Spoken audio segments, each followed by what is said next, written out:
3 2 1 کات برو. علی سلام. چطوری عزیزم؟ خوبم مرسی، شما چطوری؟ قربونت برم. همه چی خوب؟ عالی. یه سلام علیکی بکنیم با همگی. این پادکست اول من و علیه، یه ذره کم و کسی داشت، از الان عذرخواهی میکنیم، داریم تست میکنیم، هم ضبط میکنیم، یه ذره ممکنه بالا پایین شیم، ولی سعی میکنیم بهترین اون رو انجام بدیم. آجلی بفرمایید. چه خبر؟ همه چی اوکی؟ خوب، آره عالی، ممنونتم. ما یه پادکست روم داریم توی ساختمونمون، خیلی خفنه، حالا فیلماشو میذارم یه موقعی ببینن همه. تو فقط اون دوربینی که الان گذاشتی که من دارم میبینم اینه داره ضبط میکنه یا یه دوربین دیگه است؟ نه، یه دوربین دیگه رو عالی، اوکی پرفکت. خب چطوری علی تعریف کن خودت. علی آقا من رفیق قدیمی که میگم 4-5 سالی با هم رفیقیم از زمان کووید. افتخار منه، پشت صحنه ما بوده، همیشه کمک کرده تو تجهیزات، یعنی استاد AI، استاد برنامه نویسی، استاد هک کردن، استاد هک گیری کردن. یعنی یکی هم هک میکنه کسی رو، حاجلی سریع اون وسط میگیره. و یه دونه برای اپل فرستاده بودی چند وقت پیشا. آره. خیلی جالب بود، دمت گرم، باعث افتخار ایرانیایی و همینجوری پیشرفت تو ببینم. قربونت برم شیرین جان، شو همیشه نظر لطفت به ما بوده و باعث افتخار منم هست که باهات آشنا شدم.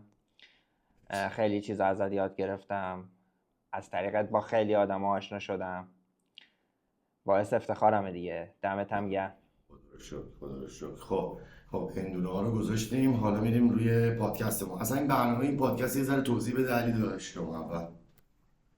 صحبت‌های روزمره‌مون رو می‌خوایم با هم دیگه به اشتراک بذاریم. اصلا ببینیم تو ذهنمون چی میگذره با هم دیگه. بلند فکر میکنیم. از حرفای ما شاید آدمای دیگه تونستن یه درسی یا تجربه‌ای به دست بیارن. امیدوارم جمع.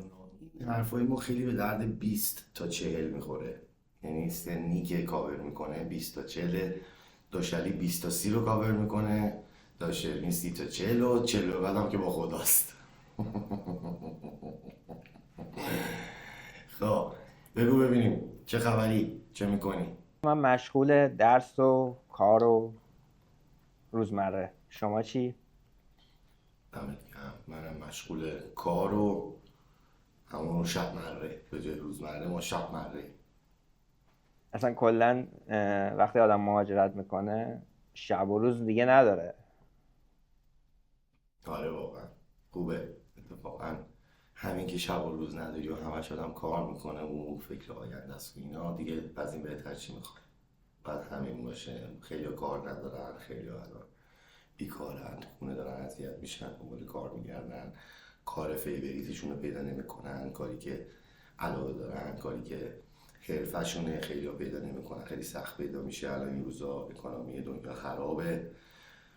حالا امیدوارم که پرزیدنت ترامپ بیاد و یه ذره یه تکونی به همه بده و یه ذره همه جوونا جیباشون پول بیشتر بیاد، آدما تو جیباشون پول بیشتر بیاد. فامیلیا داشتم یه دونه چیز نگاه میکردم، یه دونه از این خبرهای سیکس باز برای تورنتو، نوشته بود که خیلی از فامیلیای کنیدین 2 بعد غذا یا 1 بعد غذا میخورن که بچه‌هاشون هم بتونن غذا بخورن. هیچ باورم نمیشد یه روزی همچین نیوزی در مورد کانادا بیاد بیرون که بگه کنیدینز یه بار در روز غذا میخورن که بچه‌هاشون هم سیر کنن. یعنی باورم نمیشه که اینجام شده جهان 4م، نه دیگه 3م، اول و دوم، 4م، واقعا 4م، جهان 4م جهانیه که خودت غذا نخوری به خاطر که بچه‌ت سیر بشه. یعنی واقعا متاسفم برای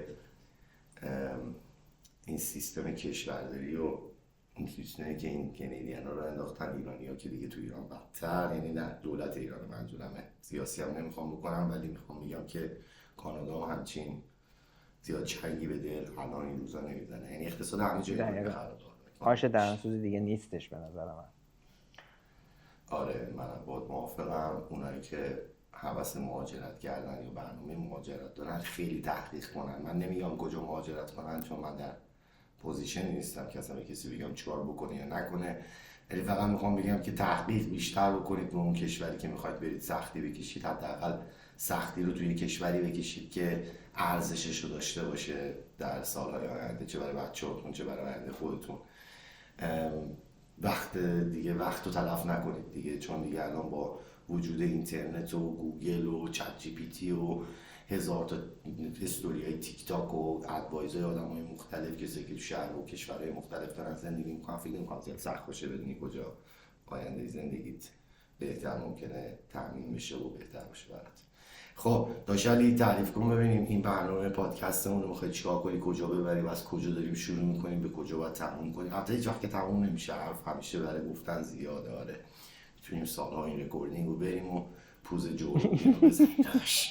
عزیزی والا میخواستم اول از شما یه سوالی بپرسم، ببینم مثلا شروین کیه، شروین کجا بوده، چجوری اومده کانادا، چجوری الان آمریکاست.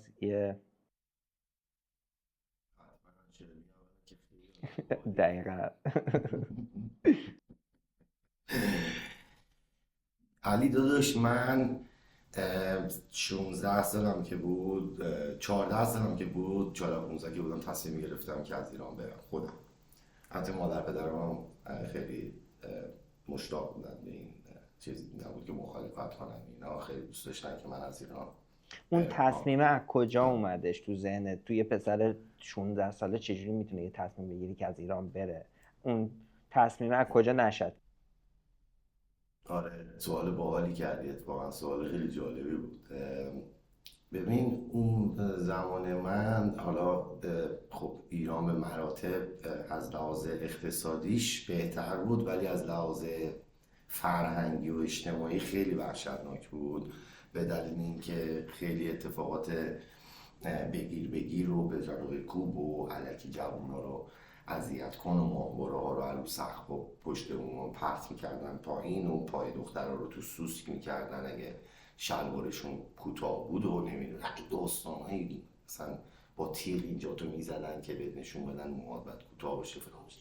یعنی وضعیت وحشتناکی که الان من فکرشو میکنم با تو جامعه‌ای من خود من بزرگ شدم و چه اتفاقاتی برای من، تازه من 15-16 ساله که هنوز یعنی اصلا هنوز جوونم نزدم، چجوری اینقدر سختی و اذیت بشی از طرف دولت و پلیس و نمیدونم به خاطر چی که مثلا با دوست دخترت رفتی بیرون، یا مثلا داری پارتی میکنی، یا داری مثلا موزیک بلند گوش میدی، یه چیزای ساده، یعنی چیزای واقعا ساده، مثلا موزیک بلند ما کتک می‌خوردیم. برای دختر تو شهر بازی ما رو کتک زدن پلیس به خاطر که با دختر رفته بودیم شهر بازی. یعنی اصلا یه وضعیت وحشتناکی بود. حالا الان به مراتب باز تو این اوضاع بهتر شده، ولی خب از یه لحاظای دیگه داره بدتر میشه، همیشه یه جاش میشنگه این کشور. بگذاریم من همون موقع که این اتفاقات برام میافتاد، مثلا خب منم خیلی توی سنتر اتنشن بودم، وقتی اینکه پسر شیطونی بودم، هنوزم هستم، روابطم با آدم خوبه، بگو بخندم. حالا اون موقع به مراتب مثلا دوست دختر داشتم، هی عوض میکردم، با این برو بیرون، خب جوونی دیگه داداش، جوونی دیگه توقعی میتونی ایجاب میکنه که این کارا رو بکنه اصلا یه جوان. آره دیگه اصلا نسلت دیگه باید بکنی، تو نکنی کی بکنه؟ 50-60 ساله ها بکنن، تو ها باید بکنی 15-16 سالته. تو بیرون میری و نمیدونم این بر اون بری و همه جا هستی، جوونیته که این اتفاقات هست و اینا. بگذاریم من آخرین باری که دیگه واقعا، حالا اولین باری که تصمیمش اومد تو ذهنم و حقیقتش پدرم اینو انداخت تو مخ من که آره تو بهتری که اگه میخوای درس بخونی و اینا تو این کشور نباشی، بری یه کشور دیگه. علتش هم بود که میگفت اینجا زیاد میگیرن، اذیتت میکنن، نمیخوام یه روزی مثلا زندان بری یا اذیت بشی سر دختر یا سر مثلا موزیک یا سر چه میدونم یه آبجو بخوری یا یه چیزی بخوری یا چه میدونم یه چیزی، هر چیزی بالاخره. هر سیگار هم میکشیدی میکردن تو زندان، تو دارش سیگار میکشید مثلا، میگم یه چیز وحشتناک اصلا. بعدش خب که این موضوع اومد تو ذهن من دیگه، منم خیلی همیشه از بچگی عاشق لس آنجلس و امریکا و اصلا تا با اینکه ندیده بودم ولی از دور صداش برام خیلی قشنگ بود. میدونستم همه اون افشا اونجا، همه کامدین اونجا، همه آدمای موفق، یکی از دستینیشن‌هاشون لس آنجلسه و همیشه برام خیلی شهر و کشور عزیزی بود اینجا، هنوزم هست. اینجوری شد تصمیم گرفتم که از ایران برم. پیش خودم گفتم اوکی میرم وسط لس آنجلس، فکر کردم الان ما رو بلند میکنن اینجوری میرم در وسط داداش 20 سال طول کشید من میام از اون موقع که تصمیم گرفتم، ولی انجام دادم. آره به سمتش حرکت، سختی ولی حرکت دیگه. آره اون موقع هم خیلی مد بود علی آقا، فامیلا و دوستا و اینا بچه هاشون میفرستادن رومانی، نشیدن مالزی، هندوستان، انگلیس، اوکراین، قبرس برای درس. اون موقع خیلی چیز شده بود، خیلی نرم شده بود که فامیلیا بچه هاشون فرستادن تو درس بخونن و کالج و دانشگاهشون رو تموم کنن و اینا. دیگه ما افتادیم تو این داستان که ما باید بریم و خلاصه کجا بریم کجا نریم. اول گفتن اینجا برو، بعد گفتن اونجا برو، اینجا بهتره اونجا بهتره. مامانم خیلی سرچ میکرده این ما این تکنولوژی درستی هم نبود، همش از دهم به دهم و یکی حرف زدی او تو چطور اینجا چطوره اینجا چطوره، یه چیزی در میومد دیگه. آخرش بابام گفت حالا که قراره بری حداقل برو یه جای خوب، یه جای درست حسابی، برو انگلیس. من خودم هم اونجا درس خوندم، پدرم اونجا انگلیس درس خونده بود سالها و اینا. یه اگه قراره بری برو اونجا، یه جای خوب که آینده خوب داشته باشه، دانشگاه خوب باشه و اینا. ما هم که اصلا ندیده بودیم، ما تو دبی بیشتر ندیده بودیم. یه از دبی به این بر من مثلا نمیدونستم چه خبری بودیم. بگذاریم دیگه به سختی ویزا گرفتم و ویزا استودنتی و اینا و دیگه کنم 16 سالم بود که ویزا دادن و منم پریدم رفتم انگلیس. از خدا بی خبر که کجا دارم میرم و چه خبر. اون تنها آره پدرم 2 هفته اول اومد منو گذاشت، ستل کرد، کارامو کرد. یه دونه اکومودیشن بهش میگفتن، تو خاطر اینکه سنت زیر سن قانونی بود بعد میرفتی توی خانواده انگلیسی اونجا زندگی میکردی، بزرگ میشدی، تو خونه اونا بودی، به صبحونه و شام میدادن، نهارم تو کالج و مدرسه و دانشگاه میرفتی اونجا باید خودت تهیه میکردی دیگه. بابا گذاشت من اونجا، پول اونا رو داد برای چند وقت و که من چند ماه اونجا بمونم، یعنی یه سال مثلا 6 ماه چقدر که کورسم تو کشید مثلا اونجا بمونم. که بعد بابا که رفت دیگه منم یه ماه بعدش اونجا بودم و دانشگاه موقع مدرسه میرفتم مدرسه و کالج و میومدم و تا دیگه با این خانواده یه ذره بحثم شد سر اینکه خانومش میگفتش که چرا به اتاق تو باید 10 شب خاموش کنی و بگیری بخوابی. من اصلا دنبال این حرفا نبودم، از ایران اومدم تو موضوع چه خبره در بعد دیگه ناراحت شدم و با اینا قهر کردم و از خونه زدم بیرون و چمدونم هم کردم بدونی که به ما که نگرانشون کنم و اینا. دیگه از خونه زدم بیرون و دیگه زندگی من از اونجا بولی شروع شد. آره جالبم بود که چون که نمیخواستم پدر مادرم رو نگران کنم و که من از اونجا رفتم بیرون و خودم هم فکر کنم یه بچه 15 ساله 17 ساله چجوری میتونه بره یه کشور دیگه تنها زندگی کنه، تصمیم بگیره کی بره کی بیاد چجوری. اصلا خیلی الان به خودم فکر میکنم چه جرأتی داشتم اون دمشون میگم خودم هم چه جرأتی. حالا تکنولوژی هم موقع تو موقع نبود، درست فقط تلفن بود دیگه، یعنی فیس تایم و نمیدونم فیس تایم آدیو ویدیو این اصلا نبود. من کارت از این سیم کارت تمپروری میگرفتم، چارج میکردم 10 پوند، زنگ میزدم ایران، دقیقه‌ای فکر کنم 30 پنس میافتاد، داره یعنی 3 دقیقهش میشد 1 پوند. مثلا 3 دقیقه 4 دقیقه 10 دقیقه مثلا 5 دقیقه کنم صرف بزنم دوباره چارج تمام شد، دوباره برو چارج کنم. حالا میشدم بیشتر چارجش کرد بیشتر، ولی هرچی بیشتر چارج می‌کردم بیشتر حرف می‌زدم، چون می‌دونستم مینت دارم همینجوری تمامش می‌کردم. با دوست دخترای ایرانم و زنگ بزن دلم تنگ شده بابا یه داستانه. بعد حالا دیگه اینجوری شد که من از ایران رفتم. حالا استپ با استپ که میریم جلو و برات خاطراتشو میگم. جالبه همین که یه بچه 16 ساله بتونه خودش تنهایی بره تو جامعه‌ای که اصلا تا حالا نبوده، رنگشو نمیدونه، زبانشو نمیدونه، رنگ پوستشون رنگی نیست. اون زمان 9/11 تازه اتفاق افتاده بود، تمام دنیا اصلا رو هوا و آچماز بودن که قراره چی بشه و این چی بود و اون چی بود و هواپیما چجوری رفت تو ساختمون. این میدل ایسترنا جنوبت گفتن ایرانیا بودن و از یه داستانی شد برای ما اونجا. هر جا میرفتیم کله سیاه، موه مشکی، ابرو کلوف اینجوری، اصلا هیچ همه جا بیرون رو کردن. کلاس منو بیرون کردن. دیسکریمینیشن نبود؟ باورت میشه دیگه اون موقع این چیزا نبود. بعد سالها و اینا اومد که حق ندارید اینجوری کنید و نمیتونید فلان کنید و کسی رو واسه ما تهم کنید یا فلانی بگی فلان یا اینجوری. بعدها خب فرهنگ ها تو جای دنیا درست شد و اینا.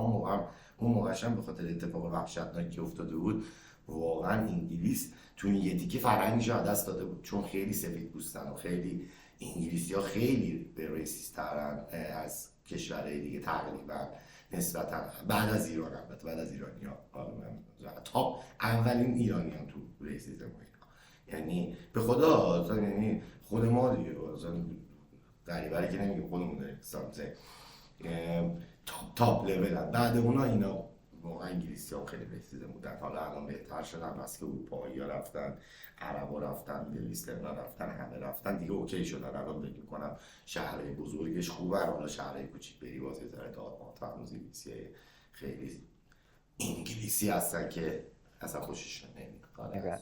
حالا از اون روزی که از اون خونه زدی بیرون به ما بگو، بعدش چی شد؟ چه اتفاقی افتاد؟ چی شد؟ چی کار کردی؟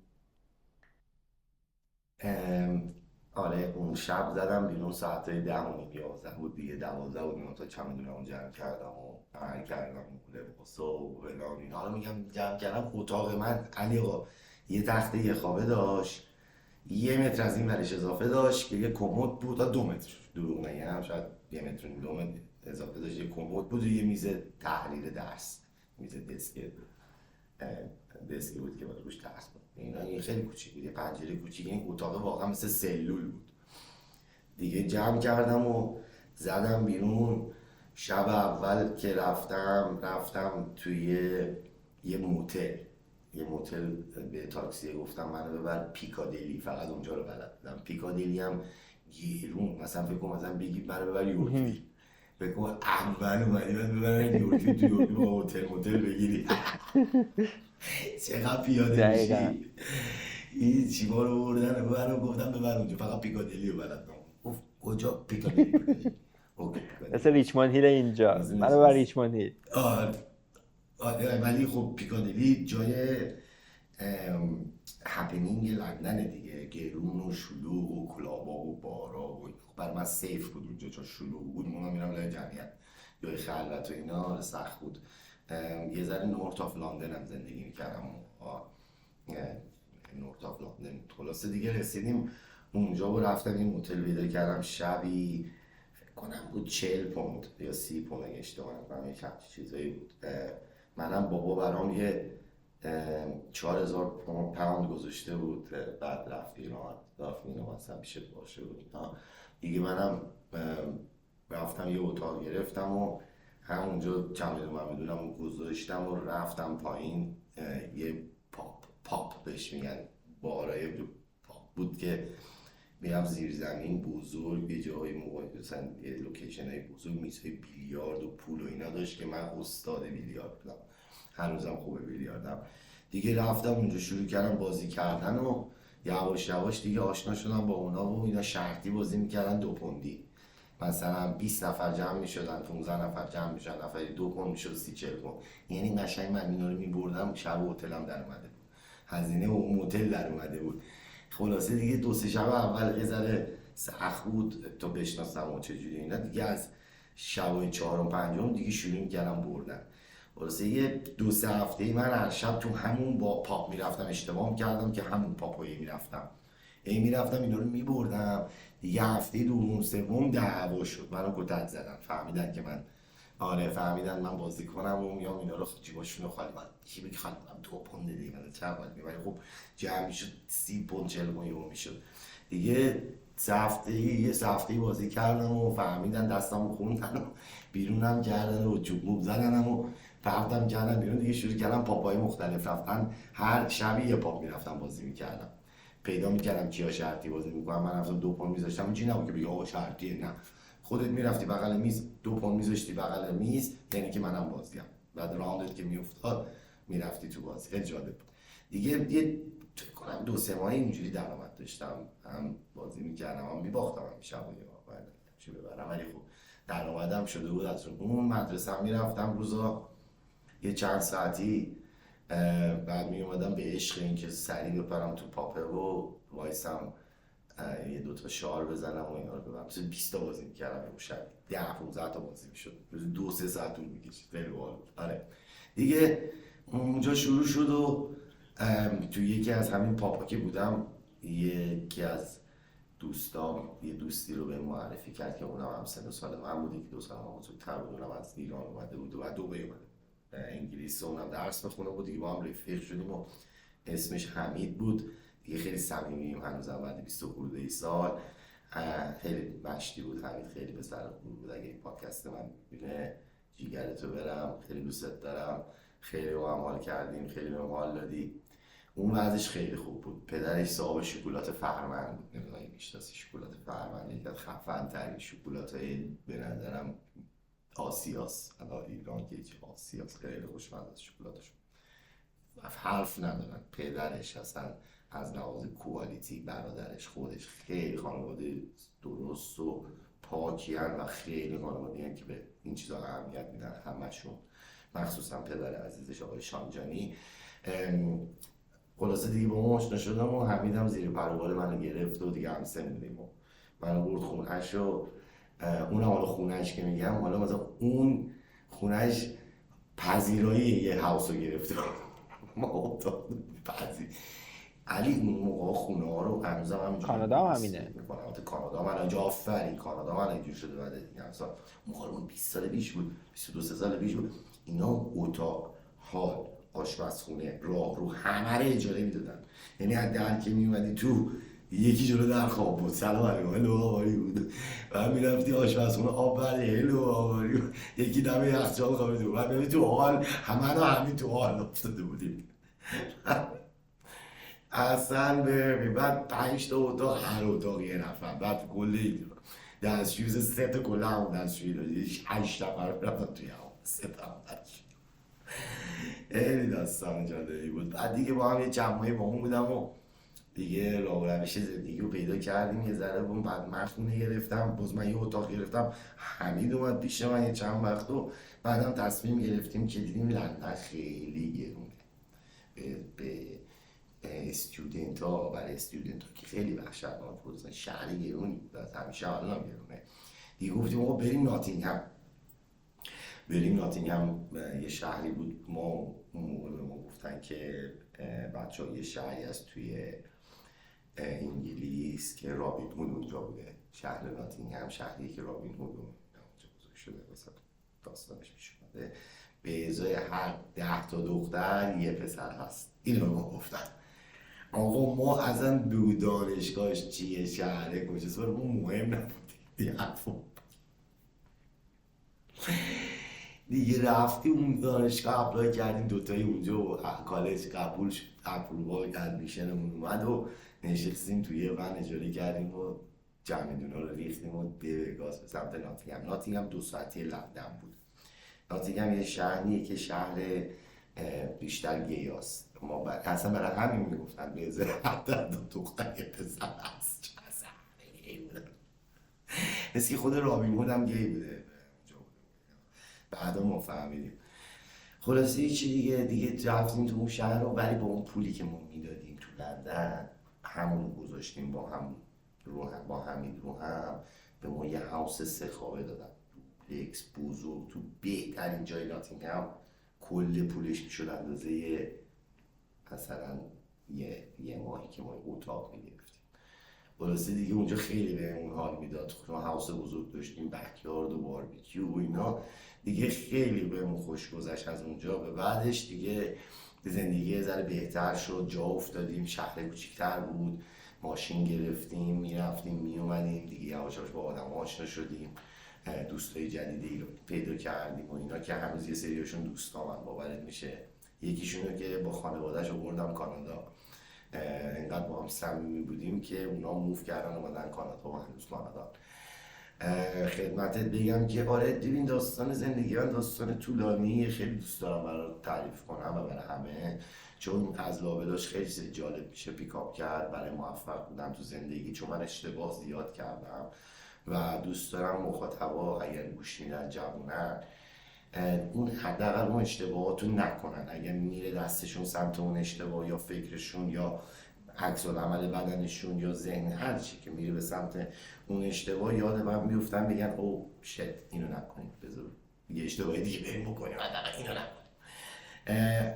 از اشتباه آدم‌ها اگه بتونی یاد بگیری خیلی موفق میشی تا اینکه از موفقیتاشون یاد بگیری، یعنی اونم هست ولی بیشتر فکر می‌کنم اگه اشتباهاتی که ببین، چون اگه تو به سمت مثلا میگم موفقیت بری تا یه جایی و حالا موفق نشی یا اصلا حالا دل سرد بشی، چیزی از دست ندادی، به اون سمت رفتی.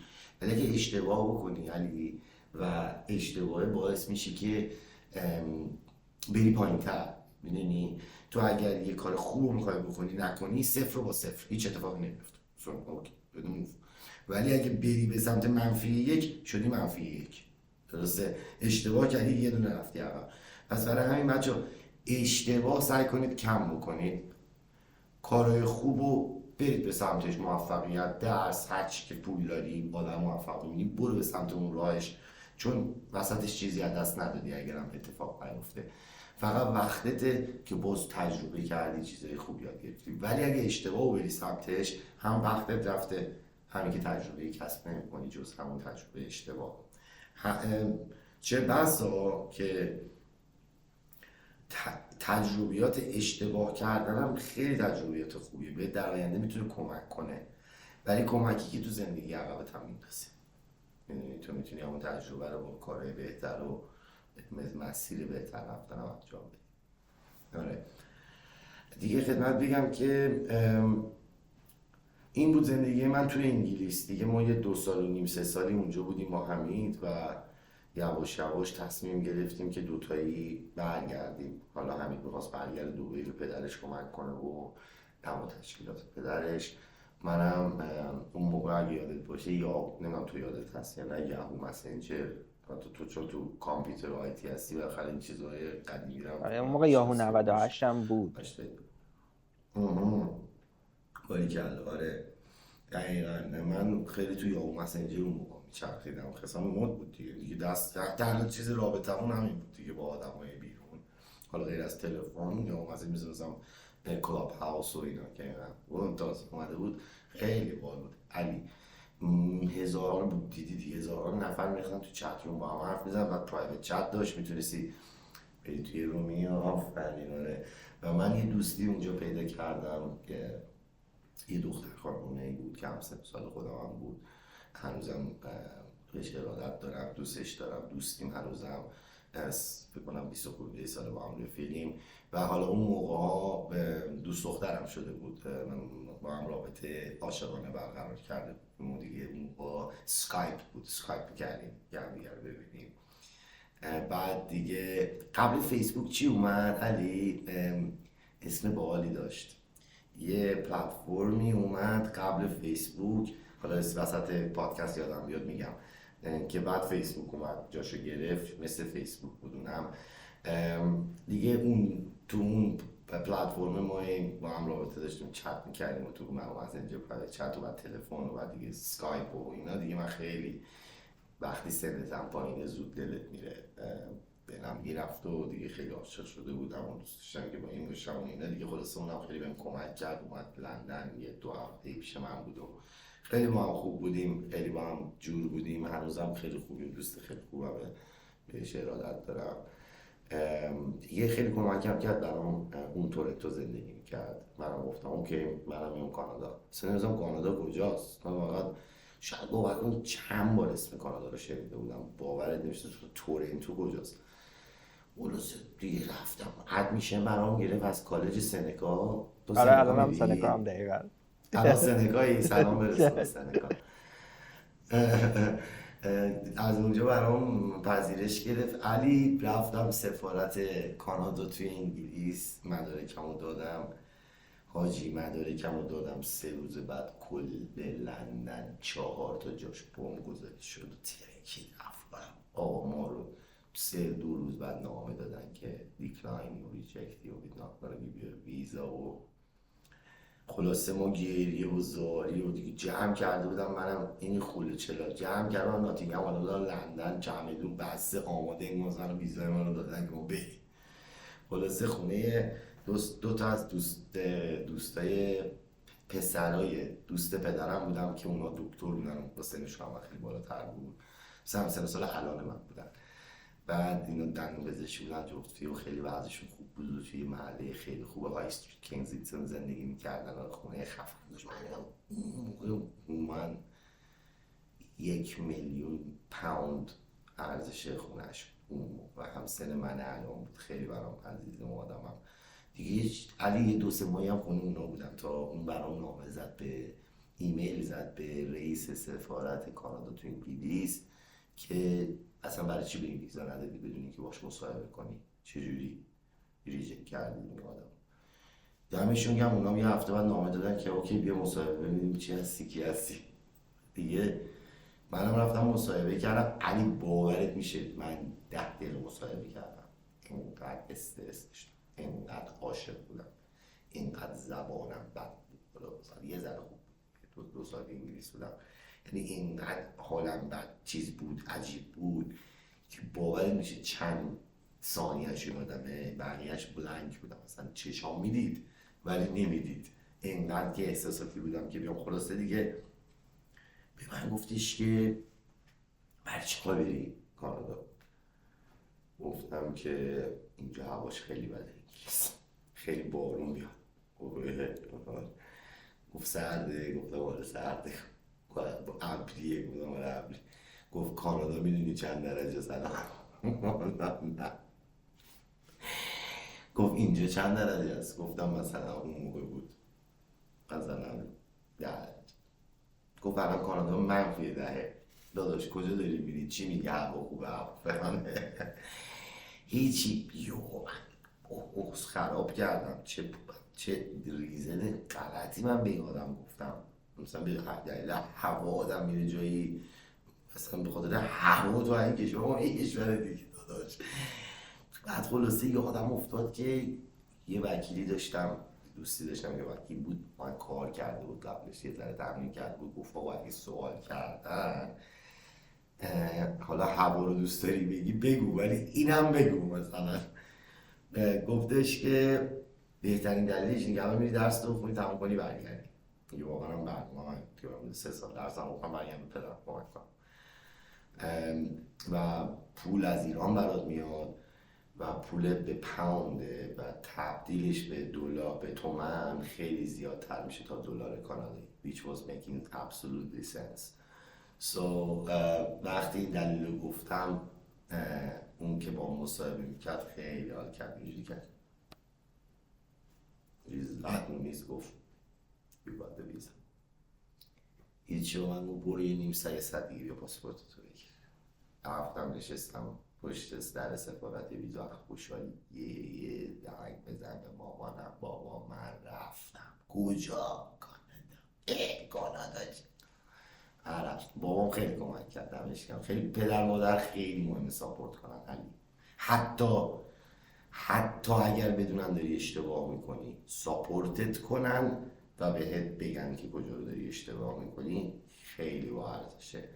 یعنی تو اگه مخالفت کنی با اون، حتی اگه تو که میدونی داره اشتباه میکنه بچه و مخالفت کنی، ممکنه که آوتکامش برعکس باشه و اون آدم بره اشتباه رو کاملا انجام بده و مثلا اذیت هم بشه. ولی اگه باش همکاری کنی، هم فکری کنی و دلیلاشو براش بذاری جلوش، بگی اوکی برو you go whatever you want to do whatever you want wherever you want but there are a few factors که باید حواست باشه. اونجوری فکر می‌کنم بیشتر جواب بده، بیشتر آدمون بتونن ابزورب کنن حرفای پدر مادرشون و دنبال اون مسیرها نرن. ولی پدر منم همیشه خیلی ساپورت هم میکرد مادرم همینطور. وقتی گفتم دارم میرم کانادا نه گفتن هر جوری که فکر میکنی که تو شرایطت بهتره، ما نیستیم اونجا که بدونیم چیه، اگه فکر میکنی که الان کانادا برات بهتره برو کانادا. ولی من ته فکرم لس آنجلس بود و همش فکر میکردم که برم کانادا نزدیکتر میشم به امریکا، یعنی یه قدم نزدیک میشم. که دیگه اومدم کانادا و ویزای 6 ماهه بهم دادن. رسیدم تو ایرپورت، خانومه گفتش که درست چقدر طول میکشه، من گفتم 3 سال. گفت 3 ساله بهت میدم و اکستند کرد میدم 3 سال و گفت welcome to.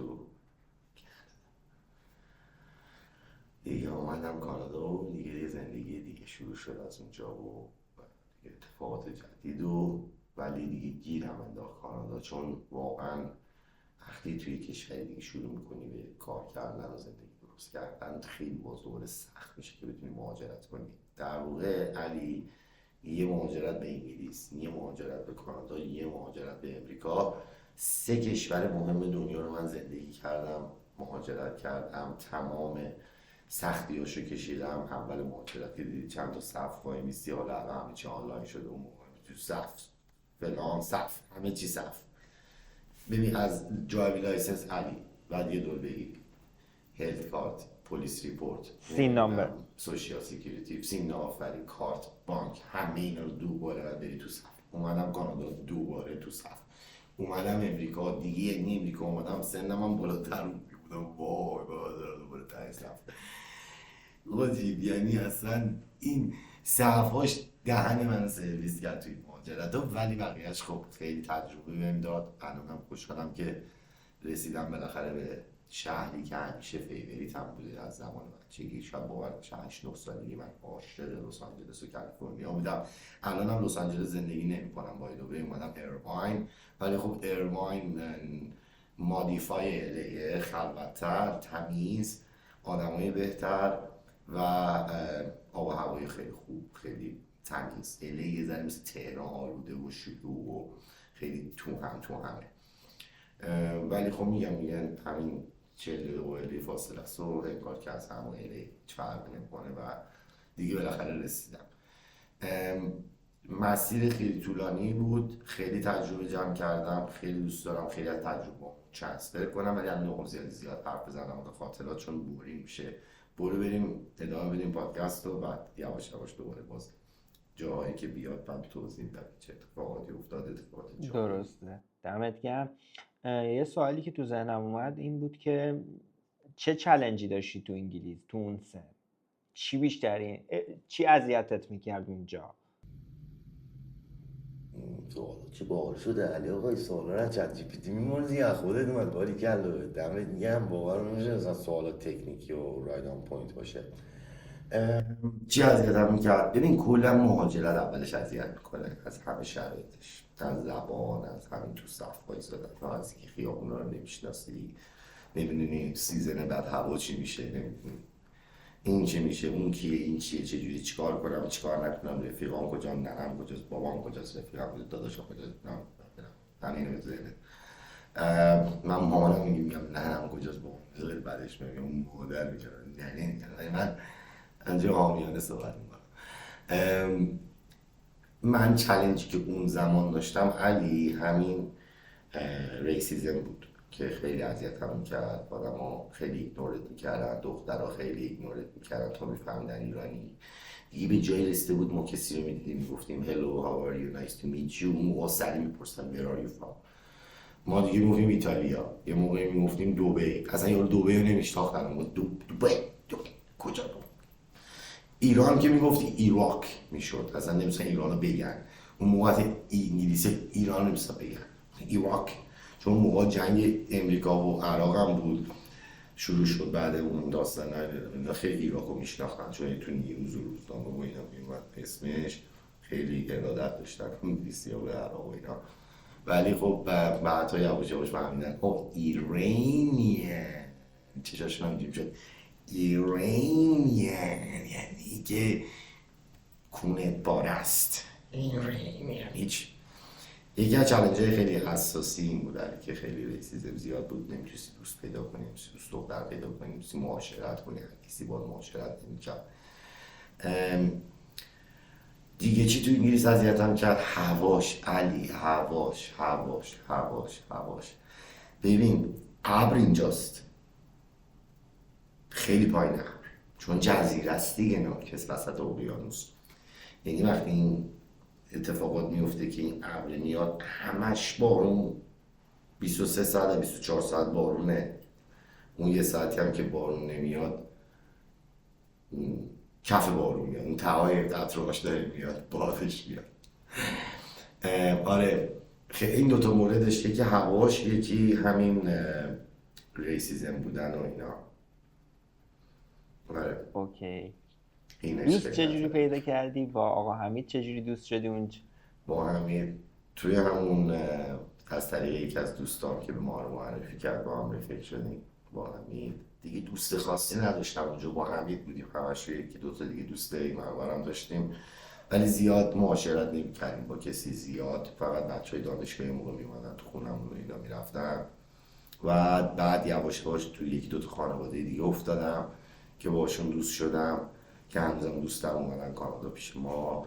الان هستن یه 10-15 سالی، فکر 15 سالی اومدن دیگه. همین این با اینا بودم، با یه گروه خاص بودم، زیاد رفت آمده چیزی نداشتیم، خیلی توی ایرانی ها بودیم اونجا. اومدی کانادا چی آره. چی بیشتر به چشت اومد که تو انگلیس ندیده بودی اون داستانا؟ بزرگی شهر، بزرگی کشور، بزرگی خیابونا، پهنی خیابونا، ماشینای گنده، جی اف سی، تراک، فوردا، اینا خیلی به چشم میومد. و خیلی جالب بود، یه چیز خیلی عجیب به چشم اومد این بود که توی یانگ استریت داشتم رای میکردم، یه ماشین اجاره کرده بودم، رسیدم یانگ استریت نگاه کردم میشه سوپر خوراک، سوپر ارزون، نمیدونم کتاب فروشی فلان، صرافی فارسی نوشته.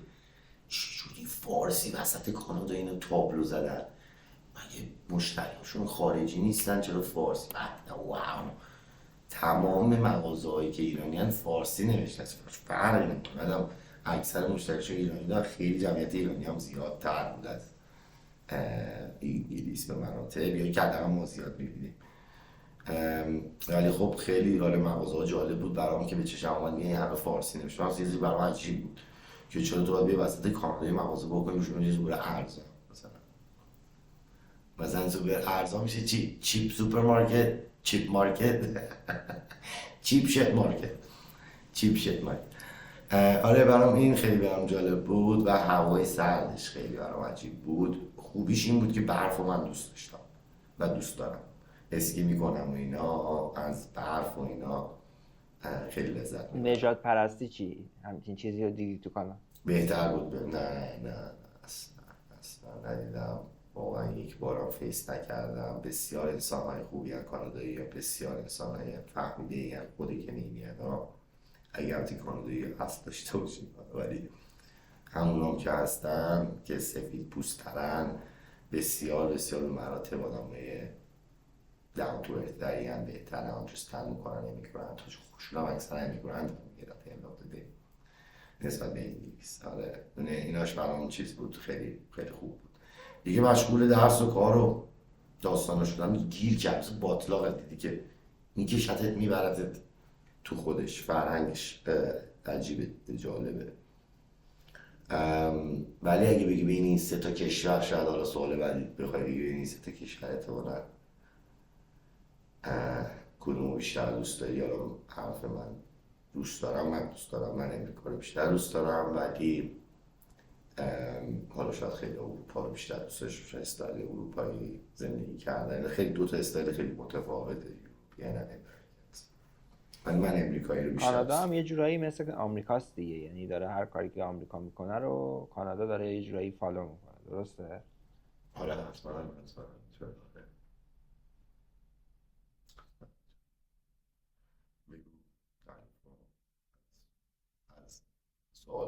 سوال دیگه اگر هم نداری که فکر میکنم 45 دقیقه ضبط کردیم، میتونیم که بقیه‌اش رو بذاریم پادکست بعدی. که حالا فقط یه معرفی کردیم و یه تستی کردیم و ببینیم اینا چجوری در میاد. اگه که خوب در اومد که we continue the same way. اگه ایرادی داشت که بعد ایراداشو میگیریم و دوباره برمیگردیم پادکست جدیدمون. پادکست ما هرچی میره جلوتر خب طبیعتا بهتر میشه. الان یه ذره در حد اینتروداکشن هستیم و خودم میگم ولی خودش بگو که بعد حالا برسیم به حرفای جالبتر و جذابتر و سوالای روز و اتفاقاتی که تو جامعه داره میفته تو کانادا و امریکا. اگه دوست دارید از این برنامه دنیا بدونید چه خبره، جوونا چیکار میکنن، چجوری پول در میارن، چجوری دارن کار میکنن و اینا رو بیشتر دیتیلز میگیم. ولی نمیدونم نظرت چه فکر میکنی که بسته برای امروز میتونیم ببینیم چجوریه شرایط ضبط و صدا و من اوکی هم میتونیم تا همینجا استاپش کنیم چون منم اینجا رو بوک کرده بودم تا 4 الانم آلماس 4. پرفکت. خب پس مرسی از همگی. خداحافظی میکنم. علی اگه خداحافظی بکنم بریم تا پادکست 2. اینکه ویدیوی ما رو دیدین و اگه دوست داشتین یه چیزی هم هست سابسکرایب کنید و به دوستاتون معرفی کنید و یه لایک هم بزنید پای ویدیو. دمتون گرم. الانم نکردید حق دارید چون اوایل پادکستمونه ولی تو گوشه ذهنتون داشته باشید که این کاریه. دقیقاً. دمتون گرم. مرسی علی. مرسی. قربونت.